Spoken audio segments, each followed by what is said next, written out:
Madam Whitesnake. A long time ago, in the waters of China's famous West Lake, there lived a spirit. She took the form of a white snake, and for many years she practiced the most secret Taoist arts.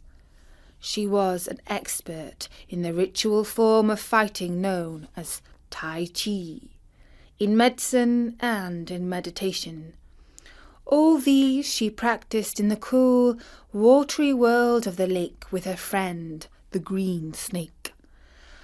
Occasionally the snake spirits would look up through the crystal clear surface of the water to the land. They saw green hills, the blossoms of the trees, temples, wooden houses, pagodas, bridges, cheerful lanterns, and young people in love walking arm in arm. To them, the world of the humans seemed quite enchanting. After many years of leading the Taoist life, the snakes had gathered enough spiritual energy to transform their shapes. They decided to visit the human world in the form of two lovely young women. Naturally, one wore a white dress and the other wore a green one, but they did not choose the best day to venture ashore. As they were crossing the famous broken bridge — it is not broken at all, by the way, just named so — the rain started to fall. A young boy, whose name was Su Sheng, saw that the two ladies were shivering in their thin summer dresses. Like a true gentleman, he lent them his umbrella. "But surely you need it for yourself?" asked the lady in white. "Don't worry about me," replied the boy. "I'll hurry home, and I'll soon be dry. Keep it for now. You can meet me here tomorrow." At the same time, the following day, the girls met the young lad again by the broken bridge. They returned his umbrella, and the three passed the evening together. They strolled along the wooden sidewalks, looked into the shops, and visited the temple. An old priest with a long white beard gave them tea. The girl in green whispered to the boy, "My friend likes you very much. Will you ask her to marry you?" And the boy, who had few prospects in the world, replied, "I would like to very much, but my family is very poor. What shall we live on?" "Oh, don't worry about that," said the green girl. "My friend is very clever. She shall find a way to make sure that everything works out." And so the boy asked the girl in the white dress to marry him. She blushed, as was proper, and accepted his proposal. A week later they held a simple ceremony and a modest wedding feast. Little did the boy know that this charming new wife was, in fact, Madam Whitesnake. Madam Whitesnake put her knowledge to profitable use in the world of humans. She taught the boy about medicines. They collected herbs and insects, prepared remedies, and sold them in the markets. Soon they were rich enough to open their own shop. If people were very poor and unwell, they did not charge for their help. The better off gladly paid a handsome price to be rid of diseases or to heal wounds quickly. They were doing well and were very happy. The Dragon Boat Festival came. Su Sheng did not know it, but this noisy summer celebration was a dangerous time for his wife. While the red boats, decorated like dragons, raced over the water, the people drank white wine to drive away the spirits. If anyone had a wooden carving of a dragon, they placed a white paper snake in its mouth to ward off the venomous creatures. This did not make Madam Whitesnake feel very comfortable. She was, after all, both a spirit and a snake. In the evening, the celebration was still raucous. The drums were beating, cymbals clashing, and firecrackers popping. Su Sheng stood on the raised wooden veranda of their shop and looked over the crowds at the lake, where the dragon boats were carrying lanterns across the water. His wife hid inside, saying that the noise was too much for her. While he stood alone, taking in the scene, a monk in long robes climbed up the steps and stood next to Su Sheng. When the din died down a little, he said, "I have come to give you some important news. Listen to me well. I know who your beautiful wife really is. She has the form of a woman, but in truth she is a snake spirit from the lake." "What is this nonsense?" asked Su Sheng. "If you do not believe me," said the monk, "take a cup of wine indoors to her. She will be afraid to drink it, because wine is powerful against spirits." Su Sheng, seeing no harm in the idea, went inside and insisted that his wife try to buck herself up and join in the celebration. "Come on, just drink a little cup of wine with me," he urged. She should have pleaded that she had a headache and that she was not feeling well, but Madam Whitesnake did not want to disappoint her husband. She thought that perhaps she had developed enough power to withstand the effect of the wine. She took a sip from the cup and then another. She quite liked it. And she drank a third little sip and, alas! She felt her power weakening. In an instant later, she turned back into a snake. Her poor husband was so shocked that he fell down on the spot. An hour later, the green snake came looking for her friend and found that the boy was already dead. "But sister," she said, "you must know of a medicine that can bring him back to life." "There is only one," replied Madam Whitesnake. "There is a special mushroom that grows on the mountain of Kunlan. Unfortunately, it is guarded well by the old man of the south and his soldiers."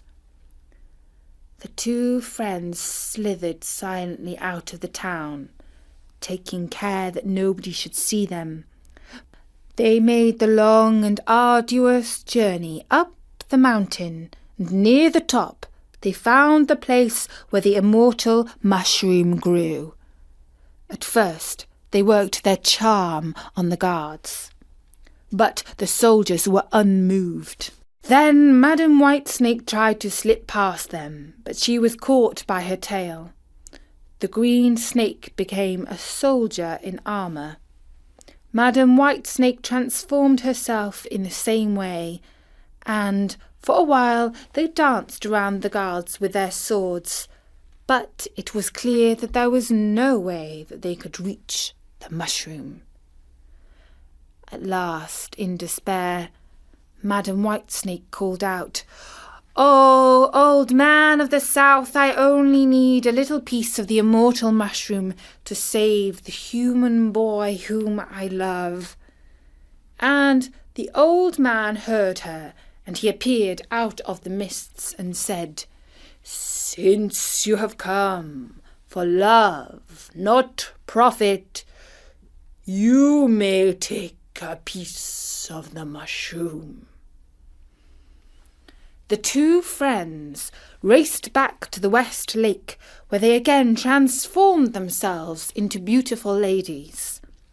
Madam Whitesnake placed the piece of mushroom under the tongue of Su Sheng, and he gradually opened his eyes and saw the beautiful but pale face of his wife. "My love, I had the most terrible dream," he said. "I thought you were a snake." His wife was already prepared for this.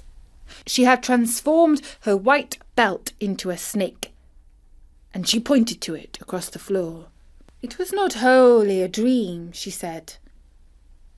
"There is the snake you saw, but it is a harmless one, and it will not bite you." The good boy sat up, and in a short while he felt like he was his old self again. Little did he know that he had been dead for a whole day. But in his mind he could not quite rid himself of the vision of his wife changing into a snake. He believed her story, of course, but he also felt there was something not quite right.